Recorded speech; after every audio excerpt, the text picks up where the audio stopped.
Assalamualaikum warahmatullahi wabarakatuh. Halo pemirsa semua, jumpa lagi dengan saya Muhammad Syukron Jalaluddin. Di pertemuan kali ini saya akan membahas cerita dan mitos jalan yang dianggap keramat di kota Cirebon. Oke, sebelum lanjut ke cerita, terima kasih buat kalian yang sudah like dan subscribe channel ini.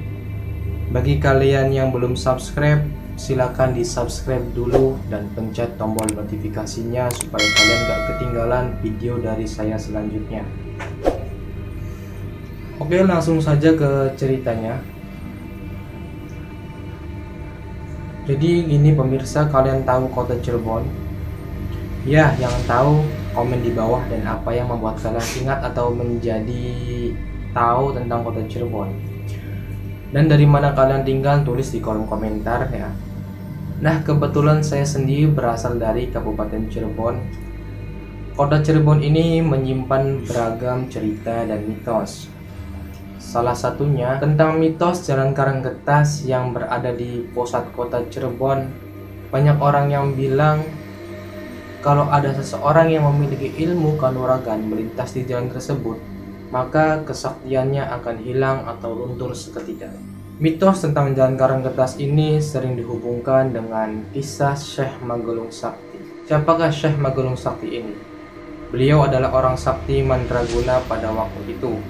Bahkan karena kesaktiannya setiap melewati sebuah wilayah, beliau selalu mencari orang atau kesatria yang sakti dan guru yang sakti.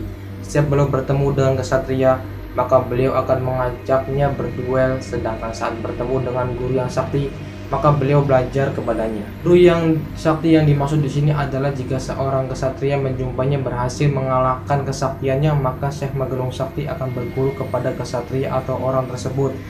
Syekh Magelung Sakti berangkat dari wilayah Syria menuju ke Cirebon. Dalam perjalanannya tersebut, Syekh Magelung Sakti sering menjumpai orang atau kesatria dan mengajaknya untuk adu kesaktian. Setiap duel tersebut beliau selalu menang.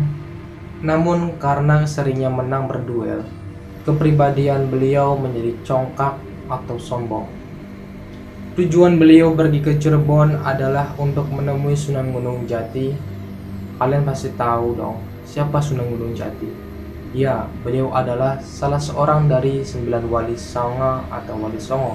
Syekh Magelung Sakti ini beliau memiliki rambut yang sangat panjang hingga menyentuh tanah. Tetapi rambutnya tidak bisa dipotong oleh benda atau senjata tajam apapun. Ketika Syekh Magelung Sakti tiba di Cirebon melalui dermaga Muara Jati, beliau berjalan di sekitar daerah Tangkil, nama daerah di wilayah Cirebon, yang sekarang menjadi nama kecamatan kalau nggak salah. Beliau terus berjalan sampai tiba di daerah Karanggetas. Nah, setibanya Syekh Magelung Sakti di Jalan Karanggetas ini, kemudian beliau menyampaikan keinginannya mencari lawan untuk memotong rambutnya. Beliau mengatakan apabila ada orang yang mampu mengalahkannya, beliau bersedia menjadi pengikutnya. Singkat cerita, Syekh Syarif Hidayatullah atau Sunan Gunung Jati menanggapi tantangan tersebut, tak membutuh waktu lama berhasil memotong rambut Syekh Magelung Sakti dengan kedua jarinya. Syekh Magelung Sakti akhirnya bersedia menjadi pengikut Sunan Gunung Jati untuk menyebarkan ajaran Islam di tanah Cirebon. Sampai sekarang pemirsa, Jalan Karanggetas masih dipercaya sebagian orang sebagai tempat pantangan bagi orang yang memiliki ilmu kesaktian. Dan bagi pemimpin yang sombong dan angkuh melintas jalan tersebut, maka kekuatannya akan luntur. Mungkin itu kaitannya antara mitos Jalan Karanggetas dan kisah Syekh Magelung Sakti. Karena kesaktiannya dikalahkan oleh seorang waliullah Sunan Gunung Jati di Jalan Karanggetas, sehingga menjadikan jalan itu dikenal dipercaya masyarakat sampai sekarang. Siapa orang yang memiliki kesaktian yang melintas Jalan Karanggetas akan luntur ilmu kesaktiannya, karena Syekh Magelung Sakti dilunturkan ilmunya atau dikalahkan di jalan tersebut oleh Sunan Gunung Jati. Bahkan menurut informasi yang beredar, banyak tokoh negara dan daerah tidak berani melintas Jalan Karanggetas. Karena terkenalnya mitos jalan tersebut, mantan Presiden Soeharto pun tidak berani melewati jalan tersebut ketika beliau berkunjung ke Cirebon dan memilih memutar jalan lain. Dan beberapa pejabat lainnya melakukan hal yang serupa jika berkunjung ke kota Cirebon. Menurut kalian gimana? Percaya atau tidak? Tulis pendapat kalian di kolom komentar.